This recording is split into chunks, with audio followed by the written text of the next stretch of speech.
All right, so today we've got a story that's, well, it's almost hard to believe. It's all about what happens when a person is pushed to the absolute breaking point limit and then somehow finds a way to push back. Let's just dive right in. So let me ask you this, and really think about it. Could you survive all alone on a deserted island for 20 years? I'm not talking about a week or even a year. I mean 2 full decades. No one to talk to, no supplies, and really, no hope. That number, 7,300. That's how many days we're talking about. 7,300 times the sun came up and 7,300 times it went down, all while being completely, totally alone. I mean, it's a number that's it's almost impossible to even wrap your head around, right? Well, this is the incredible story of a man who did just that. His name was Richard Lestrange. Back in 1945, at just 22 years old, he found himself starting an ordeal that would, well, it would completely redefine what we thought was possible for human survival. It's a story packed with terror, sure, but also unbelievable ingenuity and a will to live that just would not die. So, where does a story like this even begin? Well, it all started on what should have been a totally normal trip. The year is 1945. Picture this ship sailing through the huge, empty blue of the South Pacific. And at first, everything seemed perfectly fine. The ship was the Northumberland, a classic schooner. Young Richard Lestrange was on board with his dad, Arthur, who happened to be the captain. But there was a problem, a big one.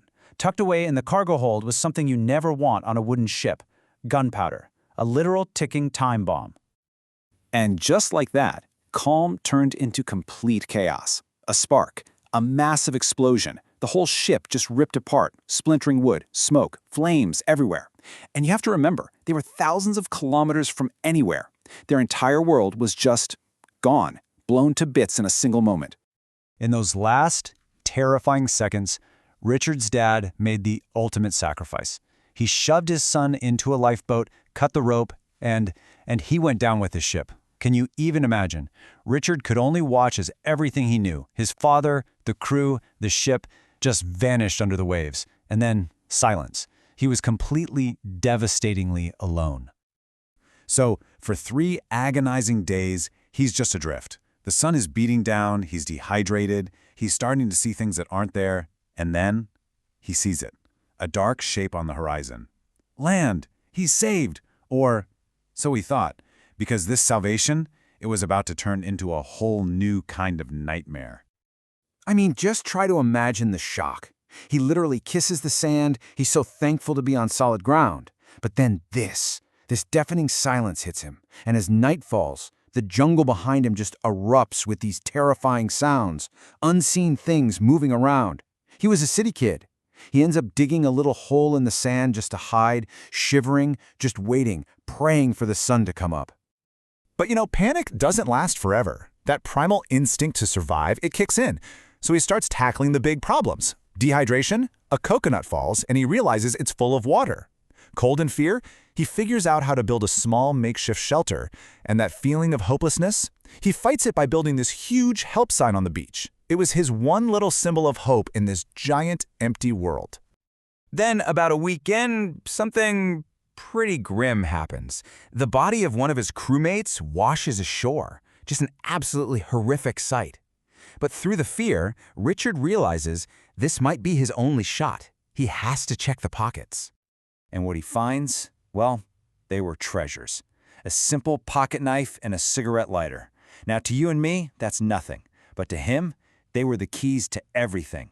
The knife meant he could make tools, cut wood, make a spear to fish. And the lighter, he dried it out in the sun and it worked. It sparked. He had fire. Think about that. Suddenly he has warmth, protection, a way to cook. For the first time, he had a real fighting chance. Okay, so he's figured out the physical stuff. But that was just one battle. The next one, the war against his own mind, against that crushing, soul-destroying loneliness, that was a whole different story. And the years, they just started to melt together.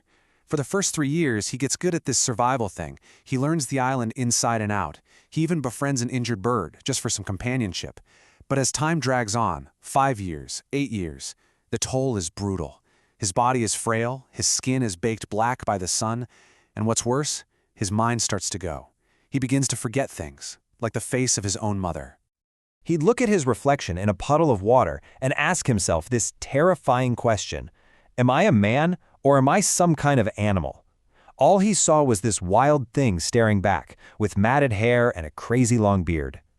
He wasn't just losing his memory, he was losing himself, forgetting what it even meant to be human. But he didn't just let it happen. He fought back. He would literally shout into the empty jungle just to hear a human voice and remember how to speak. He mapped the entire island on a cave wall. Talk about an act of defiance. And every single day, without fail, he carved a little line into a piece of wood. A little mark that said, "I'm still here. I'm still counting. I'm still human." So, for years, this is his life, just stuck in this limbo between surviving and despairing.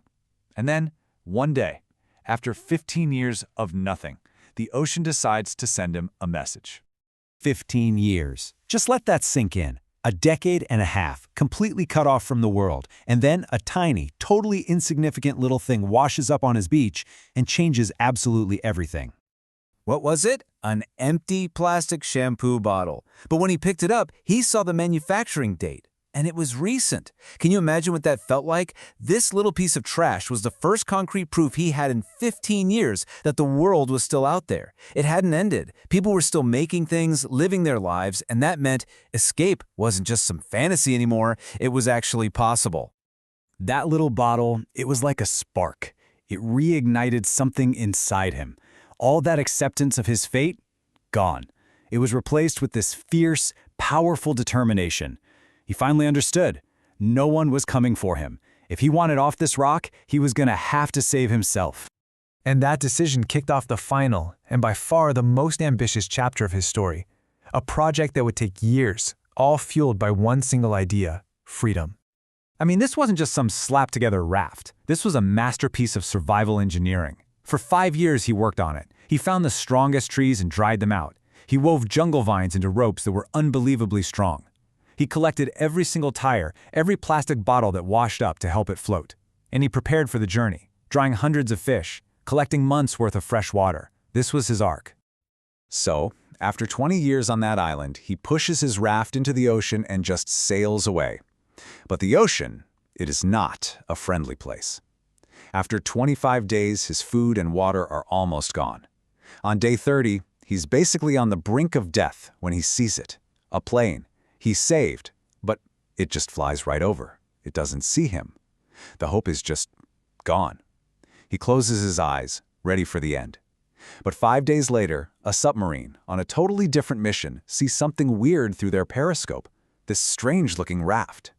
They go to investigate and they find what looks like a skeleton, but it's breathing. They had found him. They had found Richard Lestrange. I mean, what a story. Richard's 20-year ordeal. It just proves that the limits of what a person can endure are so much further than we can possibly imagine. It's an incredible testament to resilience, to ingenuity, and just that stubborn refusal to give up. So it kind of makes you wonder, right? I'll leave you with this to think about. When everything is gone, what do you think is the single most important thing for survival? Is it hope? Is it being smart? Or is it just being able to adapt? What do you think?